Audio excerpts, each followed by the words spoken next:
let's watch the Shy Guy SCP-096. I'm excited. When an anomaly is first detected by an SCP Foundation field agent, it's up to the Foundation's mobile task forces to tag and bag the impossible entities before they can do any more harm.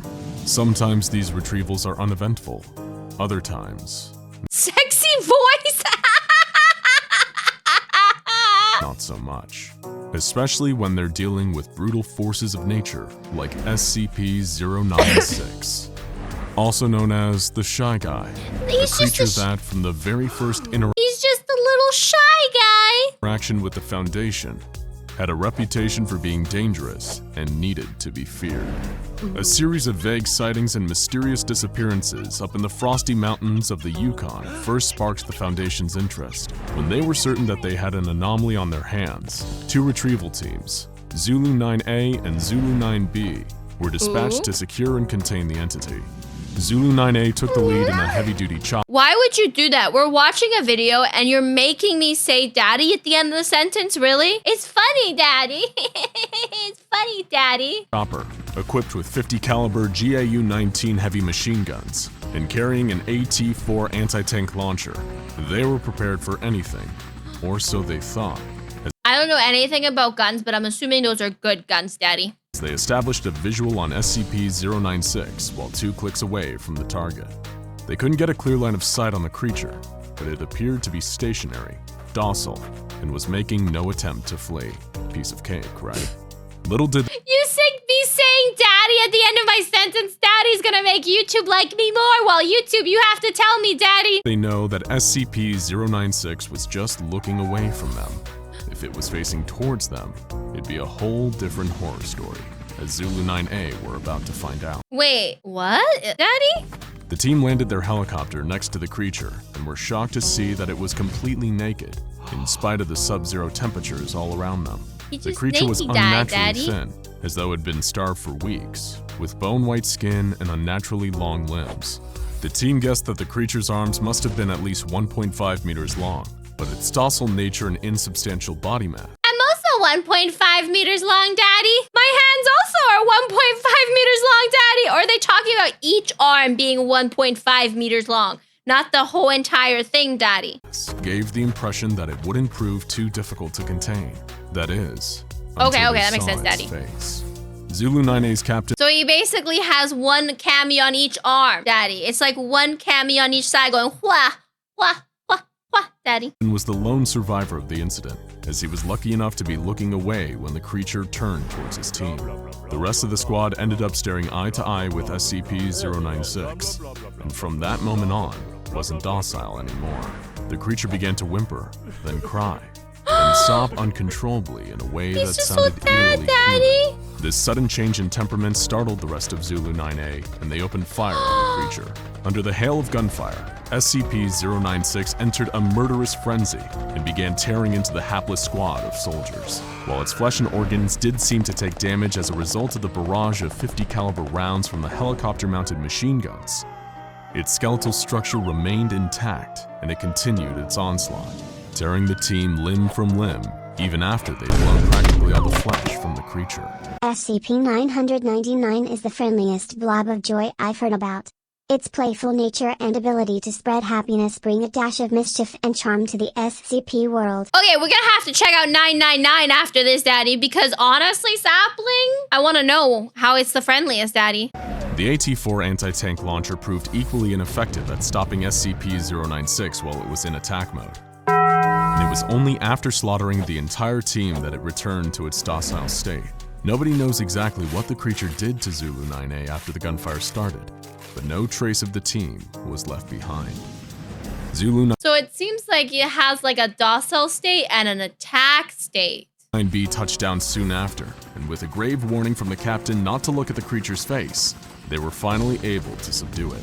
A bag was placed over SCP-096's face, which seemed to soothe it enough to move it to a nearby Is he just so ugly he doesn't like people looking at his ugliness and it makes him go crazy? Foundation facility. Little did they know, they just obtained one of the deadliest SCPs of all time. And while it may have been under lock and key for now, it seemed inevitable that it would get out and cause more violence and chaos. I feel that. I'm ready to murder anybody that looks in my face. It's like, oh, woo, don't look at me, oh, woo. Research and containment procedures for the SCP-096 were put under the command of Dr. Dan, a senior researcher at the site. It was his job to find out exactly what this being was capable. Whenever somebody uses their doctor and their first name instead of like Dr. Smith, they do Dr. Dan, because Dan is nobody's last name. It always makes me think he's like not a real doctor. It's like, hi, Dr. Dan. He's like a pediatric doctor. He's like, hi, Dr. Dan. Hi. You know, it's like the children's doctor, because nobody would be going by their first name. And the more he tested, the more he realized that they were dealing with something truly terrifying. Disposable D-class personnel were used to He's just throwing disposables in! figure out exactly what it was that caused the creature to enter its attack mode. Just as it had during the initial retrieval mission, SCP-096 went berserk when any of the attending personnel saw its face. In this stage, it would enter a period of considerable and unstoppable distress for 1 to 2 minutes, covering its face and wailing loudly. When the period of distress ended, the creature would mercilessly slaughter every D-class that had seen its face, and just like with Zulu 9A, no trace of their bodies would be left behind. Dr. Dan was horrified and intrigued by this phenomenon. The creature killed anyone that saw its face directly, but could the same be said for indirect depictions of the creature's face? That's interesting. Like if you take a picture of him and you look at the picture will then he also go ragey at you? Such as images and videos. Dr. Dan was desperate to find out. More D-class personnel were brought in to test this, to frightening results. Dr. Dan found that the creature did indeed still enter attack mode when people saw pictures and videos of SCP-096's face. Oh. The creature seemed to have an innate sense of when people were viewing these representations, even when it should have had no conceivable way of knowing. It didn't matter how far away or how many barriers were in place between the viewer and the creature, the attack mode would still activate. And once it did, it seemed as though nothing could stop the creature from hunting down the one who saw its face. With all of this new data, special containment procedures were devised to keep the creature safely under lock and key. Its cell was a 5 meter by 5 meter by 5 meter airtight steel cube, fitted with advanced pressure sensors and laser detectors to ensure that SCP-096 remained in its cell without risking anyone having visual contact with the creature's face. All cameras and video equipment were strictly forbidden, and monthly checks for any cracks or holes in the containment cell were mandatory. Of course, none of this would stop the creature if anyone somehow saw its face. In order to solve that little problem, Dr. Dan would need to continue his research. To find a method of subverting the creature's deadly glance, they needed to know exactly what they were dealing with. But how could they, when even a glance at a photo or video of the being meant certain death? A potential solution was proposed, creating an artistic... So, if they don't look at his face, like if they see his foot and they only look at his foot, he won't kill them, right? Like if they look at pictures of his feet on the internet, if they look up pictures of Shy Guy's feet on the internet, so we can look at his feet. He could make so much money selling feet pics. representation of the creature's face, something that hadn't yet been attempted. But how would they achieve such a feat? Simple. They'd procure a D-class prisoner with some artistic talent. And they found one who had been a tattoo artist before becoming a Foundation guinea pig. Ooh. Dr. Dan formulated an ingenious plan for keeping this D-class alive for long enough to accurately draw an image of SCP-096's face. The question is, will a drawing of his face also make him go rampant and kill? Because I feel like a drawing would also do the same thing. It's still him, because it's not any less connected to him than it is. But we'll find out. He would be placed in a bathysphere diving bell several kilometers underwater and tens of kilometers away from the containment cell where the You don't want pictures of the Shy Guy's feet? He might have cool feet.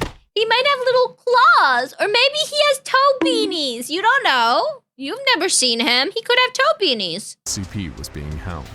The D-class was made to look at a photograph of the creature's face and then replicate that image in a pencil sketch. Dr. Dan first confirmed that the creature's attack mode is only activated by the creature's face by having the D-class look at a series of photos of the SCP's body parts, one by one, finally finishing with its face. The D-class began drawing and even remarked on how creepy the SCP's facial features were, despite not knowing the deadly context. Meanwhile, back in its containment cell, You have to go fast. Draw SCP-096 fast. sensed someone viewing its face and entered its inconsolable crying state, followed by its attack mode. It broke out of containment easily and began making a beeline for the D-Class, traversing the miles between it and its prey. The D-Class didn't know it, as he locked the finished drawing into a separate, autonomous submersible, but he was already dead. As the drawing made its way up to a researcher on the surface, SCP-096 dived into the water and started swimming down towards the artist. Minutes later, the bathysphere was breached, and the D-Class was torn to shreds. SCP-096 was recaptured without issue by Surface Recovery Team Foxtrot 303A, and further testing on the drawing showed that artistic representations of SCP-096's face were in fact harmless. From this experience, we now know that the creature has a gaunt face with totally white eyes, possibly indicating blindness and a grossly extended jaw. Nevertheless, Dr. Dan was adamant that SCP-096 was too dangerous to be left alive, and requested permission from the upper echelons of the Foundation to terminate the creature. Welcome into Cammy's ads. So guys, you gotta make sure you go check out my socials. You gotta check out my socials. This is the ad song. Go watch Cammy's YouTube channel. Da-dum dush. You don't think it's funny? Okay, guys, we're gonna do ASMR for the rest of the video. So we're gonna continue watching SCP-096.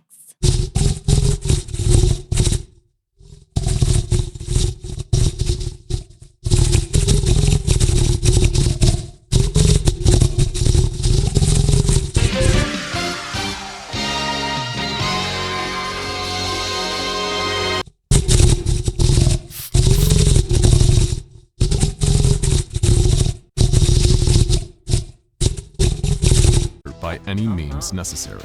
However, the doctor's request would fall on deaf ears. Until it all started with a seemingly innocent image.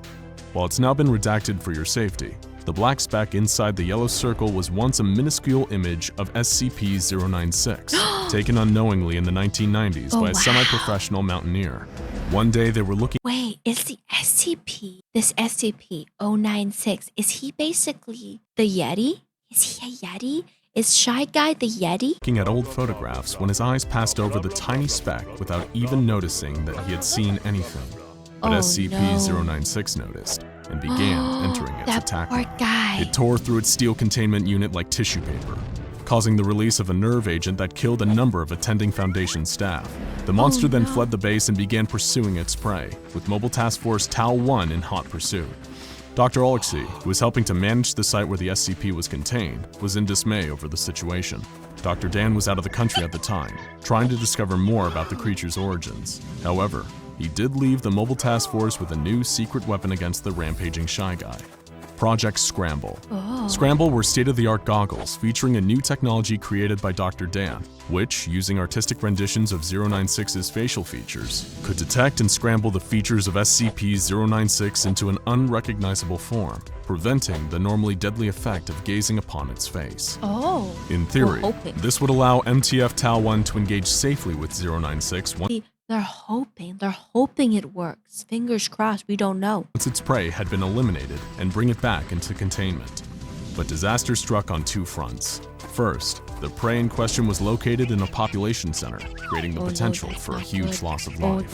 The second bigger problem was that the scramble technology didn't work, as stray pixels of the creature's face would reach the eyes of the task force before the internal microprocessor had time to scramble Of course it didn't work. Of course it didn't work. them. The mission turned into a death sentence, as SCP-096 slaughtered almost the entire task force, as well as a number of civilians in town, including an infant and its entire family. It was a monumental disaster, made even worse by a final revelation. Dr. Dan and Dr. Alexei had themselves facilitated the entire containment breach and allowed the resulting massacre to happen, with Dr. Dan hoping it would be enough. They let it happen? They let it happen? That's terrible. Why would you let all those people die? Dr. Dan is horrible. He deserves to be deed and then died. He deserves to go into the rich submarine and get crushed. Motivation for Foundation Command to greenlight his research into destroying the creature. Anything that would give him the opportunity to kill this thing would be worth the bloodshed. His Yeah, that's why he's called Dr. Dan, because he's Dr. D class. plan worked, and the SCP Foundation saw it his way, approving his request to neutralize SCP-096. However, success comes at a cost for Dr. Dan. Once he figures out a way to finally kill the creature, though done in his line of duty, he himself will be terminated by the Foundation for his crimes against humanity. But considering how much damage SCP-096 is capable of causing if it ever got to a major population center, or even worse, was ever caught on camera and broadcast to a worldwide audience, the Doctor himself would likely deem his own death a justifiable cost. To this day, the Foundation is researching ways to kill the creature, and they're still looking for their silver bullet. And the pressure is on. They hadn't known about the seemingly innocent picture They still don't know. They still don't know how to kill him? that sparked the last containment breach, the one taken decades ago, in which the Shy Guy had only occupied 4 tiny pixels. 4 tiny pixels that resulted in multiple innocent lives lost. So be careful where you look, because who knows how many other photos of the creature are lurking out there. Photos with an innocent dot in the background. Your eyes glance over it, not even noticing the little blip, until you hear a distant wailing that seems to be getting closer and closer and closer, and then it's already too late. That's my impression of the sound that little Shy Guy makes. Little Shy Guy makes. That's the sound. That's the sound.